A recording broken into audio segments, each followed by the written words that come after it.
I'm Cheryl Chumley. This is Bold and Blunt, giving you a Christian conservative view of news, politics, culture, and events.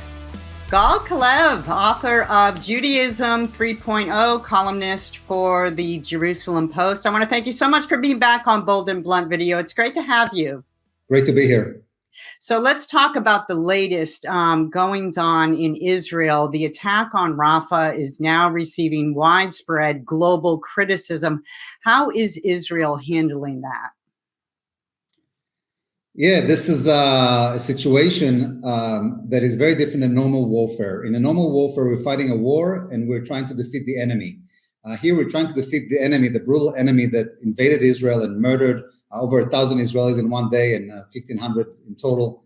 And we're told that we got to fight with all sorts of restrictions. And obviously, we fight in accordance with international law and with our consciousness. But there's other considerations that stop us. So as you know, we wanted to go into Rafah, and we were told by the outside, don't go into Rafah.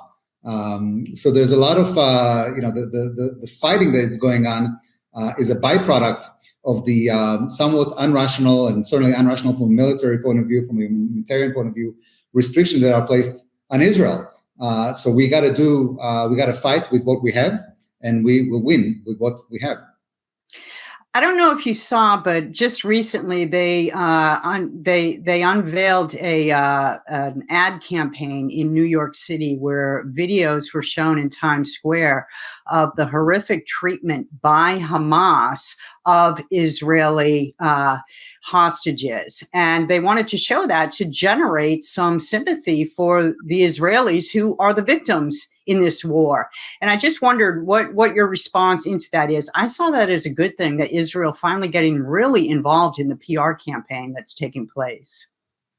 Yeah, I don't know how this happened, but from a PR or otherwise, but somehow the other side was able to turn October 7th against us. So, people forgot October 7th ever happened. People forgot, people confused the victim and the perpetrator here. And people cannot, they're a little bit desperate because they cannot go into their old talking points. Well, this wasn't a settlement, or this was about the occupation, because Gaza was not under occupation according to the UN. We got out of Gaza in 2005. Gaza is Jew-free. There's not a single Jewish person. Everybody was, the Jewish villages were demolished by Israel. So people forget. Well, so why did October 7th happen? They look for all sorts of excuses, and eventually we're able to turn the table and says, well, it's all Israel's fault. October 7th happened because you went into Rafah. October 7th happened because you're treating the Palestinians inhumanely. So I think campaigns like that just remind people, of the context of this. This is not just like a random decision by Israel that, we want to, get Gaza on our side. This is a war for our survivals against a brutal enemy that completed atrocities that are unimaginable. And I think the world should be aware of that. So it just seems like all the eyes of the world are on Israel right now. And it's just one big pot of condemnation against Israel for what you just named, that people forgot who's the true victim here. And one of the latest happenings that I wanted your response about is the ICC, equating Benjamin Netanyahu with Hamas and putting out a warrant for prosecution for Bibi, same as Hamas's leaders. How is that being received in Israel? Well, it united us because this is an attack on the Jewish nation. This has nothing to do with Bibi or the Minister of Defense that was indicted. This is an attack on all Jews. By the way, in the indictment, they accuse us of using the same thing that we were accused for 2,000 years, starving other people and things along those lines. It is unmanageable. But it's not completely surprising. All along, certainly I, in my work in the Judaism 3.0 book and think tank, have outlined, said that Judaism is under assault to the port of Israel bashing, and outlined the path to our destruction, which goes through sanctions and arrests of Israeli politicians, Israeli soldiers, and don't forget, we're all Israeli civilians, our soldiers, because we serve in the reserves, against settlers, against basically all Israelis. That is the threat. And then it happened. The Jerusalem Post headline that day that it came out was, "The day has come." Judaism is under attack. We were under attack physically on October 7th by Hamas, and we've been under attack ideologically ever since by the West. And the ICC indictment is a new threshold in just attacking Judaism and Jews. And this is now all eyes are on Biden and on the United States, because this is not the first time that Judaism has been attacked. We were attacked in the last century. There was, just like there's an attempt now to eradicate Judaism, and that's what it is. There was an attempt back then to eradicate Judaism. And FDR was presented a choice. He could have limited that attempt by the Nazis to destroy Judaism by bombing the railroad tracks or otherwise neutralizing the death camp. And as was discussed in the last Holocaust Day by our Prime Minister and Holocaust survivors, FDR said, "Over my dead body, I'm not doing that." Churchill wanted to do the same thing, but he was denied by his military. So FDR could have limited the Holocaust, could have curtailed to one degree or another the attempt to eradicate Judaism in the last go around. President Biden can do it now because that path goes through the ICC. And it's been over a week since the ICC had issued those ludicrous, warrants to arrest Jews, or the Jewish leader, and we haven't heard yet announcing that he will issue sanctions against the ICC. Now, people assume that would happen. Trump issued sanctions against the ICC when they tried to investigate America. Issuing sanctions against the ICC is a vital American interest, because if they get away with threatening to arrest the Prime Minister of Israel, next will be the President of the United States. If they get away with setting the grounds, as they did in that indictment, to arrest all Israeli soldiers, those who support Israeli soldiers, that they will do the same thing for Americans. So it is very important that Biden responds decisively. From our point of view, from the Jews' point of view, FDR had a chance to neutralize the path to eradicate Judaism in the last go around. He didn't do it. Biden has an opportunity to do this now, which is a vital American interest because it goes after America. And let's see if he does it. Let's see if he sanctions the ICC. Well, going toward that, and what you said a couple minutes ago about all eyes on America, what is this White House going to do? It must have been very alarming to you to see Antony Blinken, on behalf of the United States, issue condolences to Iran for the recent death of their president in that helicopter crash, and to actually engage in a moment of silence at the Security Council with the other pro-Iranian sympathizers. How is that being seen in Israel? Is that something that is a concern to the Jewish people, or do they just shoulder shrug it off as this is more evidence of this White House's attempt to draw moral equivalencies where none rightly belong? Primarily with mockery. This is really silly, and people view it as sort of like silly things that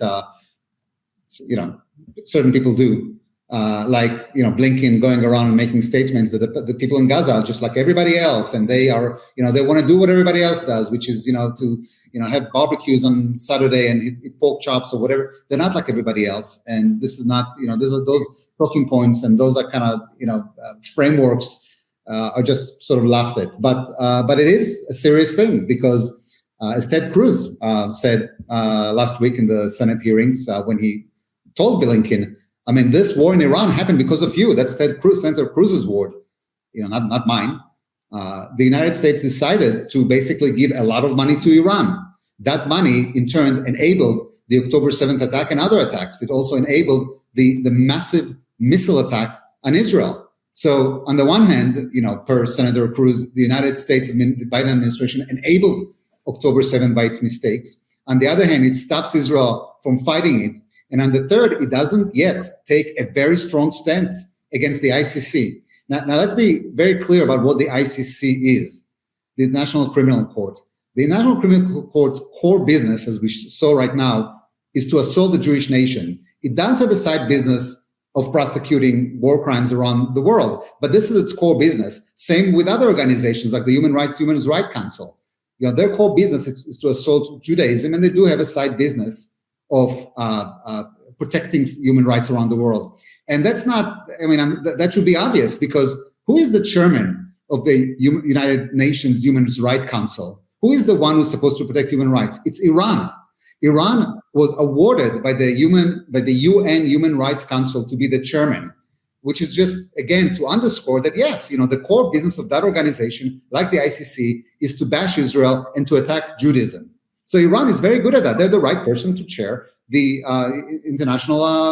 the UN Human Rights Council, as they might be the right person to chair the ICC if it's offered to them. But the ICC needs to be unmasked for what it is. And therefore, again, it is of vital interest, that Biden issues sanctions, not just to protect Judaism, but to protect America and to protect from the destabilizing of the world. And I would even say, consider going farther. ICC, that the idea of the ICC might be a positive idea, but not the way it evolved. And there might be a time to close the ICC and restart. And the United States can do that because the ICC can only exist because it has the support of the Europeans. The ICC is housed in the Netherlands. And the European countries have already lined up to say that when ICC says something, issues an arrest warrant, they will say, yes, sir, and we'll arrest the Jews again. So the United States can present a very simple choice to Europe. It's either ICC or DC. You can either continue supporting the ICC and lose American support, or if you want to have American support, then don't support the anti-American and anti-humanity actions of the ICC, and they have the capabilities to do that because Europe depends on the United States. Basically, for every breath they take, they depend on the United States economically, militarily. We don't need to open that. We spoke about, a few months ago about, the philosophical divide between Europeanism and Americanism that is evolving. But it might be time to consider closing the ICC, and that's even more so given the developments that have happened over the last days. So it's not only that the ICC have issued those preposterous anti-humanity type warrants to arrest Israeli political leaders and set up the stage to arrest Israeli soldiers and Israeli civilians.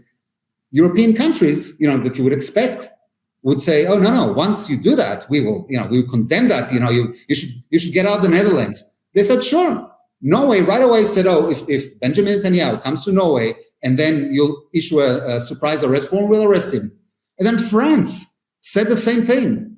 They said, it's not our fault. What do you want from us? It's the law. There's an arrest warrant against Jews, this particular Jew, so we will comply with it, exactly as they've done 80 years ago. When the German issues arrest warrants against the Jews, France said, yes, sir, and arrested its Jews.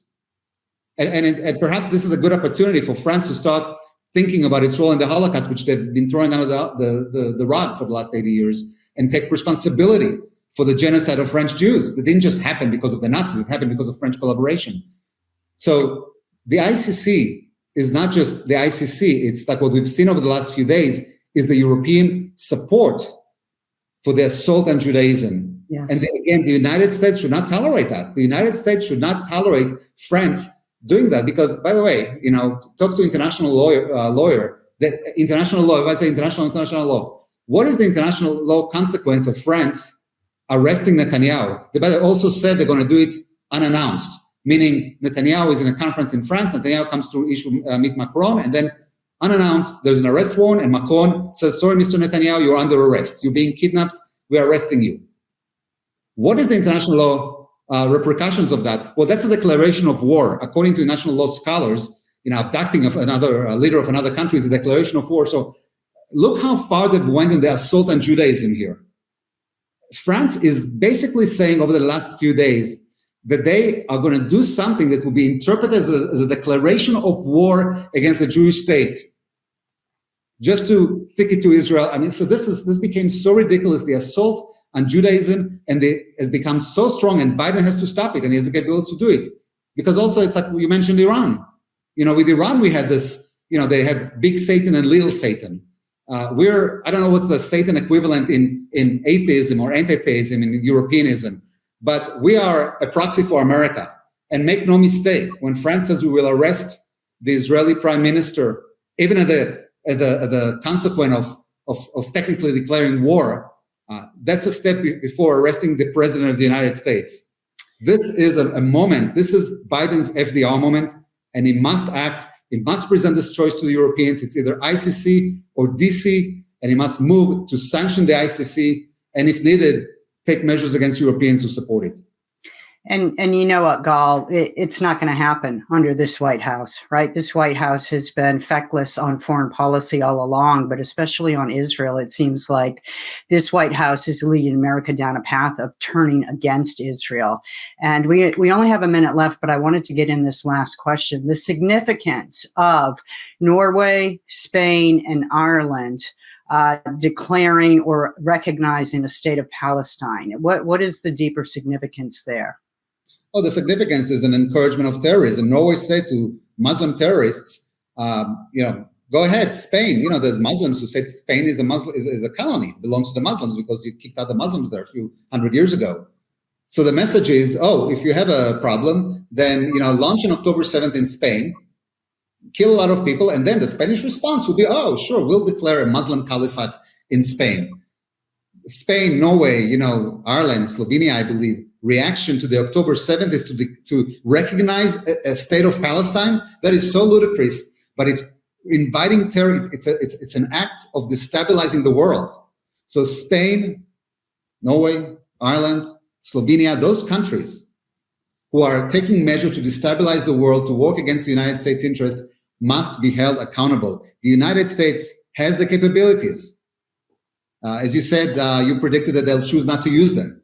Mm-hmm. I hope we're all wrong. But if they choose not to use them, then it needs to be an administration that knows how to use American power to advance American interest, and not just to reward those who are attacking directly or indirectly the United States and its values with all kinds of things. This is a true moment where not just Judaism is under assault, not that just the United States is under assault, but humanity is under assault, and the United States must act.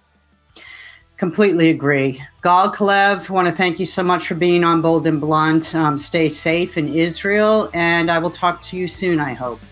Absolutely. Good to speak to you.